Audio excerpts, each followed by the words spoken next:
বন্ধুরা, আমি রাধিকা।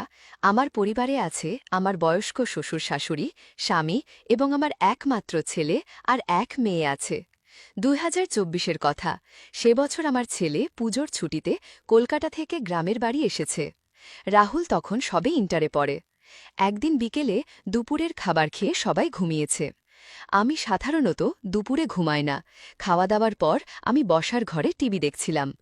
এরপর বিকেল ৫টা বাজতেই দোতলার রান্নাঘরে সবার চা বানাতে উঠলাম। আমার শ্বশুর শাশুড়ির বয়স প্রায় ৮০-৮৫। তারা দুপুরের ঘুম সেরে সাধারণত বিকেল ৫টা সাড়ে ৫টা নাগাদ বিছানা থেকে ওঠে, তারপর চা খায়। আর গত বছর হেলথ রিলেটেড ইস্যুতে আর্লি রিটায়ারমেন্টের পর ছেলের বাবাও সাধারণত দুপুরে একটা জম্পেশ করে ঘুম দেয়। উঠতে উঠতে তারও ৫টা সাড়ে ৫টা বেজে যায়। আমাদের বাড়িটা দোতলা। একতলায় দুটো বেডরুম, একটা ডাইনিং রুম আর ওয়াশরুম। দোতলায় আর একটা ছোট বেডরুম, একটা ওয়াশরুম আর একটা রান্নাঘর। রাহুল কলকাতা থেকে ছুটিতে বাড়ি এলে সাধারণত দোতলার ছোট ঘরটাতেই থাকে আর ওপরের ওয়াশরুমটা ব্যবহার করে। ওপরের ঘরটা একদম আলাদা হওয়ায় রাহুলের পড়াশোনার সুবিধে হয়। যাই হোক, আমি সবে গ্যাসে চা বসানোর তোড়জোড় করছে, তখনই আচমকা রাহুল আমাকে পিছ থেকে আঁকড়ে ধরে। কি হচ্ছে সেইটা বুঝতেই আমার কয়েক সেকেন্ড সময় লেগে যায়। ওর এরকম আচরণে আমি ঘাবড়ে গিয়ে বললাম, কি করছিস রে তুই? তুই কি পাগল হয়ে গেছিস মোনাই? নিচে তোর বাবা রয়েছে, ঠাকুরদা ঠাকুমা রয়েছে।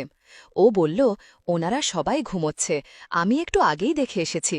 তুমি তো গ্রামে থাকো, তুমি আর কি জানবে বড় শহরে কি হয় না হয়? আমি বললাম, কি বলছিস রে তুই? ও বলল, এতে এত অবাক হবার কি আছে? ঘরের কেউ বুঝতেই পারে না, কিন্তু দুজনেই যা আনন্দ পাওয়ার পায়। আমি বললাম, কি সাহস রে ওদের, এরকমও হয়? আমি তো এসব জন্মে শুনিনি রে।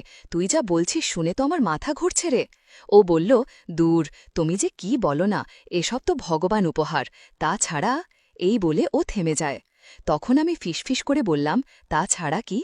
ও ফিসফিস করে বলে, বাবা তো এখন একবারে বুড়ো হয়ে গেছে, ২ বছর আগে স্ট্রোকটা হবার পর থেকে তো একদমই গেছে। আমি ও কথা শুনে লজ্জা পেয়ে বললাম, নিজের বাবার সম্পর্কে এসব কথা কি কেউ বলে?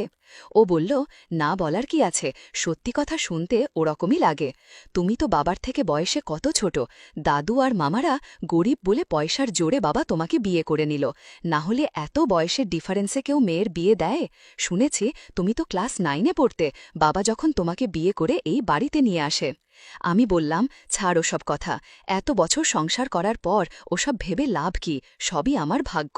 ও বলল, দুঃখ করো না, আমি তো বড় হয়ে গেছি, তোমাকে এখনো যা দেখতে, তোমার আরও একবার বিয়ে দিয়ে দেওয়া যায়। এত তাড়াতাড়ি তোমাকে বুড়ি হয়ে যেতে দেব না। আমি ওর কথা শুনে হেসে বললাম, তাই বুঝি? ও বলল, কেন, তুমি কি আয়নায় নিজেকে দেখ না নাকি আজকাল?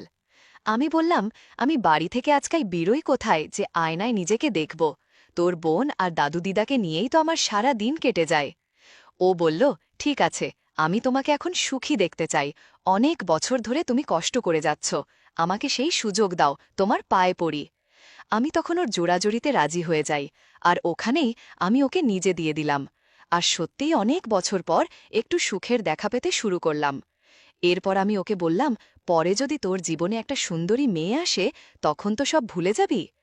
ও বলল, কখনো না, আমার জীবনে একটাই নারী, আর সেইটা হলো তুমি। আমি বললাম, দেখা যাবে। ও বলল, বাবার অবর্তমানে বাবার সব সম্পত্তি তো ছেলেই পায়। তাছাড়া তুমিই তো বললে বাবা আর বেশি দিন নেই, ডাক্তারবাবু একরকম বলেই দিয়েছে। বাবা চলে যাবার পর তখন একা একা থাকবে কি করে, কতদিনই বা পুরুষ মানুষ ছাড়া থাকবে? আমি ওর কথা শুনে হেসে দিয়ে বললাম, তোদের ছেলেদের কি কোনো লজ্জা শরম নেই রে? ও বলল, আমার কি দোষ, তোমাকে যে আমার দারুণ ভালো লাগে। আগে কোনোদিন লজ্জায় বলতে পারিনি, এখন বড় হয়েছি বলে বলছি। তুমি জান না তুমি কি ভীষণ সুন্দরী। এই বলে ও আমার হাত ধরে ওর ঘরে গিয়ে গেল। এরপর ও আমাকে বলল, এটা আমার কত দিনের স্বপ্ন, আজ সেই স্বপ্ন পূরণ হল। আমি বললাম, ওরা সব নিচের ঘরে রয়েছে, একবার যদি ওরা কেউ ওপরে রান্নাঘরে চলে আসে আর দেখে যে আমি তোর ঘরে আর ঘরের দরজা বন্ধ, তাহলে কি হবে বল দেখি তুই? ও বলল, আমি কাঁচা গাছ করি না, দোতলার সিঁড়ির দরজা বন্ধ করে দিয়ে এসেছি। তারা কেউ দোতলার রান্নাঘরে এলে সিঁড়ির দরজা বন্ধ দেখে তোমাকে ডাকবে, তখন তুমি আমার ঘর থেকে বেরিয়ে যাবে। আমি বললাম, তুই ঠিক বলছিস যে তুই দোতলার সিঁড়ির দরজা বন্ধ করে দিয়ে এসেছিস? ও ও বলল, হ্যাঁ, আমি অত বোকা নই। তখন আমি একটু নিশ্চিন্ত হয়ে বললাম, বেশি দেরি করিস না, অনেকক্ষণ হয়ে গেছে কিন্তু, নে এবার তাড়াতাড়ি শেষ কর। ও আমার কথা মতো তাই করল। তারপর আমি ফ্রেশ ও স্বাভাবিক হয়ে বললাম, নে দরজা খোল, আমার অনেক কাজ আছে। ও তখন দরজার ছিটকিনি খুলে দেয় আর বলে, আবার হবে তো?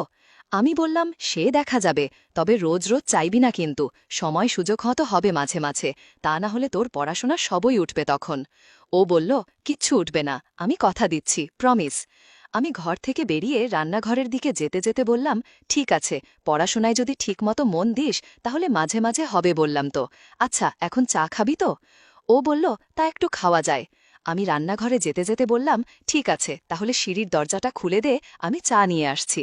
তো বন্ধুরা, আজকের ভিডিওটা এখানেই সমাপ্ত।